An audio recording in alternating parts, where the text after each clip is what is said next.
Sobat Ekonomi, apa kabar? Semoga semua dalam keadaan sehat dan semangat belajar ya. Pada video kali ini kita akan membahas salah satu topik penting dalam ekonomi internasional, yaitu neraca pembayaran atau balance of payment. Kalian pasti sering dengar tentang apa itu ekspor, impor, investasi asing, atau utang luar negeri ya. Nah, semua transaksi itu akan dicatat dalam neraca pembayaran suatu negara.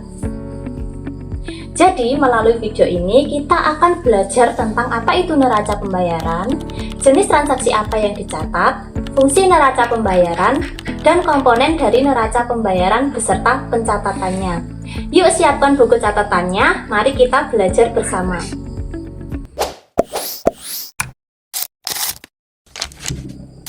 Yang pertama kita bahas adalah definisi dari neraca pembayaran. Neraca pembayaran adalah daftar catatan sistematis yang berisi transaksi ekonomi yang dilakukan penduduk antar negara pada periode tertentu.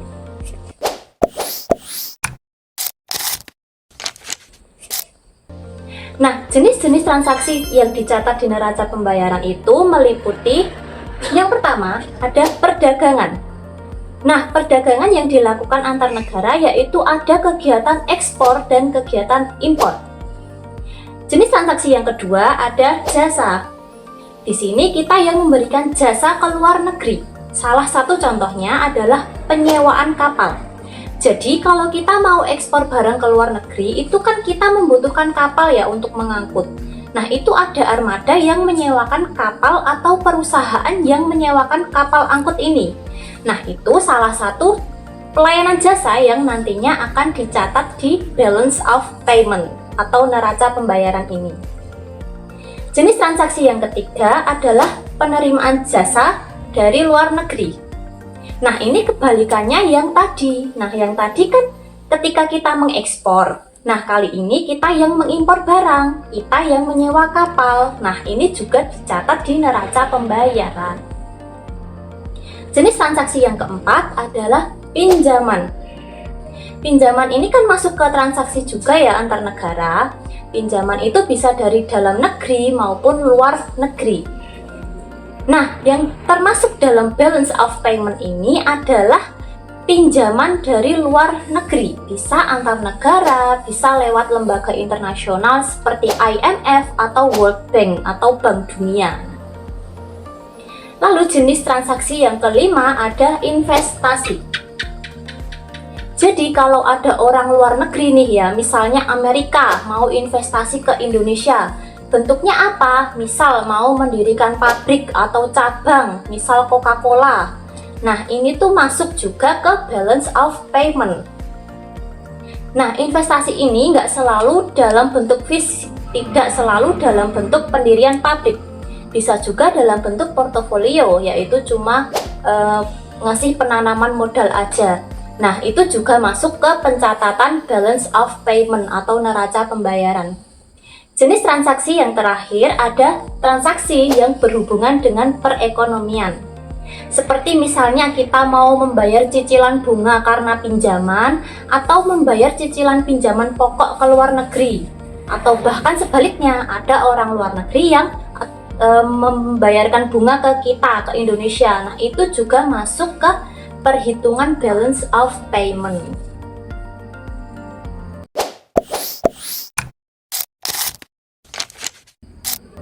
Kemudian apa sih fungsi dari neraca pembayaran ini? Fungsi yang pertama adalah untuk menjadi pertimbangan dalam mengambil langkah di bidang ekonomi secara umum. Kalau kita punya record atau catatan dari balance of payment, kan kita tahu poin-poin apa yang sekiranya turun atau defisit, poin-poin apa yang sekiranya surplus.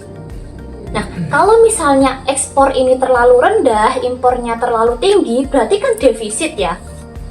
Nah, itu bisa segera diambil kebijakan untuk mengatasi yang namanya defisit neraca perdagangan akibat terlalu banyak impor dan terlalu sedikitnya ekspor. Fungsi neraca pembayaran yang kedua adalah untuk menjadi pertimbangan dalam pengambilan kebijakan fiskal dan moneter. Contohnya di bidang moneter ya, jenis transaksi yang dicatat itu misalnya investasi.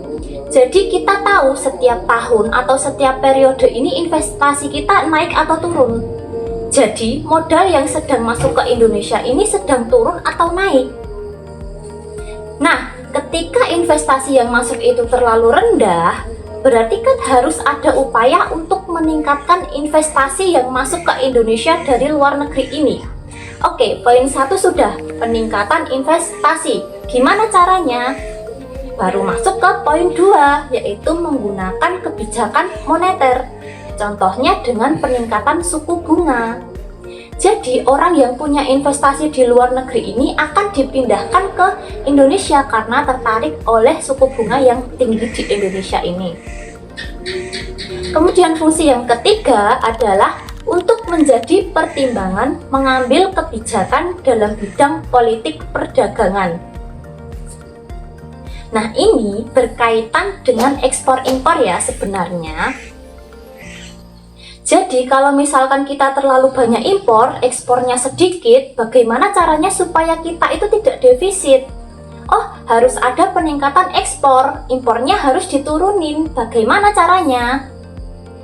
Nah, supaya impor ini sedikit, kita perlu menerapkan salah satu kebijakan perdagangan internasional, yaitu tarif misalnya.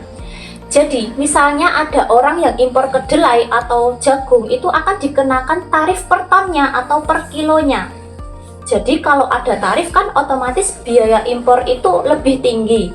Nah, itu secara tidak langsung bisa mengurangi intensitas impor di suatu negara.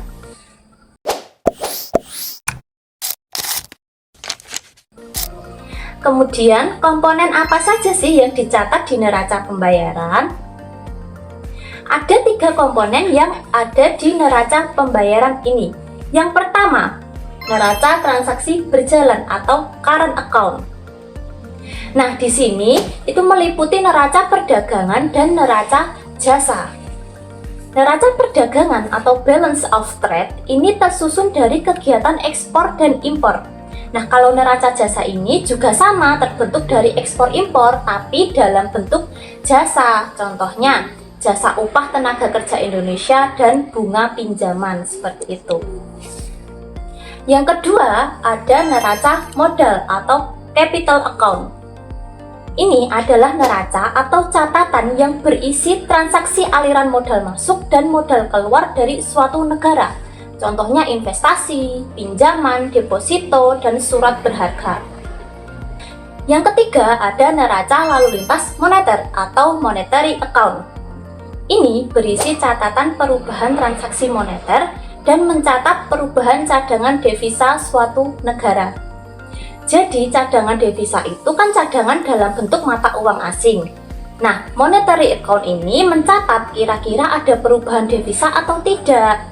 Kalau ada, itu di mata uang apa? Apakah dolar, apakah yuan, yen, atau yang lainnya.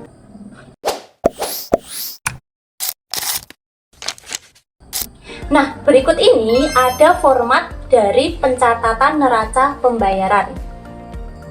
Nah, dalam pencatatannya itu di sebelah kiri itu ada debit dan di sebelah kanan itu adalah kredit. Nah, transaksi debit adalah transaksi yang menimbulkan kewajiban untuk melakukan pembayaran ke luar negeri sehingga mengurangi devisa yang dimiliki suatu negara. Sedangkan transaksi kredit itu adalah transaksi yang menimbulkan hak untuk menerima pembayaran dari luar negeri. Nah, sehingga transaksi ini akan menambah devisa negara. Nah, di sini ada 3 komponen yang tadi sudah kita bahas. Ada neraca transaksi berjalan yang meliputi kegiatan ekspor impor, kemudian di neraca modal terdapat pencatatan pinjaman, investasi, dan deposito, kemudian di neraca moneter terdapat pembayaran dan penerimaan devisa. Perlu diketahui, jika jumlah ekspor dan penerimaan ini lebih besar dari impor dan pembayaran, maka akan terjadi surplus neraca pembayaran. Sebaliknya, jika impor dan pembayaran ini lebih besar dari ekspor dan penerimaan, maka akan terjadi defisit neraca pembayaran. Nah, itu tadi pembahasan kita tentang neraca pembayaran. Dari materi ini, kita bisa tahu bahwa neraca pembayaran sangat penting untuk melihat bagaimana kondisi ekonomi suatu negara dalam berinteraksi dengan dunia internasional. Ingat ya, kalau neraca pembayaran seimbang, artinya transaksi ekonomi antar negara ini berjalan dengan baik. Tapi kalau defisit atau surplus terlalu besar, itu bisa jadi sinyal bagi kebijakan ekonomi selanjutnya. Terima kasih sudah menyimak video pembelajaran ini sampai akhir. Jangan lupa untuk like, komen, dan share video pembelajaran ini. Sampai jumpa di video pembelajaran selanjutnya.